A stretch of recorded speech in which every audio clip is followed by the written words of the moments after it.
Vote পরবর্তী হিংসা নিয়ে বড় নির্দেশ হাইকোর্টের। ভোট পরবর্তী সন্ত্রাসের ঘটনা ঘটলে সরাসরি রাজ্যের ডিজিকে ইমেল মারফত অভিযোগ জানাতে পারবেন আক্রান্ত ব্যক্তি। নির্দেশ আদালতের। আদালত গ্রাহ্য অপরাধ হলে সঙ্গে সঙ্গে ডিজি স্থানীয় থানাকে উপযুক্ত ধারায় এফআইআর দায়ের করার নির্দেশ দেবেন। এফআইআর দায়ের করার পর উপযুক্ত পদক্ষেপ করবে পুলিশ।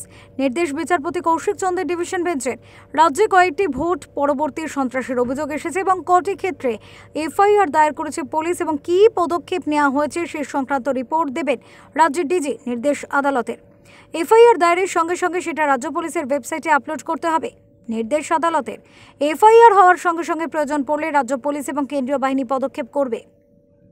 আমরা রাজ্যের সমস্ত মানুষের নিরাপত্তা নিশ্চিত করতে চাই, এমনটাই মন্তব্য আদালতের। এ রাজ্যের ক্ষেত্রে ভোট পরবর্তী সন্ত্রাস কোনো অপরিচিত শব্দ নয়। মন্তব্য বিচারপতির। সরকার যদি রাজ্যবাসীর জীবন রক্ষায় ব্যর্থ হয় তাহলে আদালত উপযুক্ত নির্দেশ দেবে। মন্তব্য বিচারপতির। ব্যুরো রিপোর্ট, ওঙ্কার বাংলা।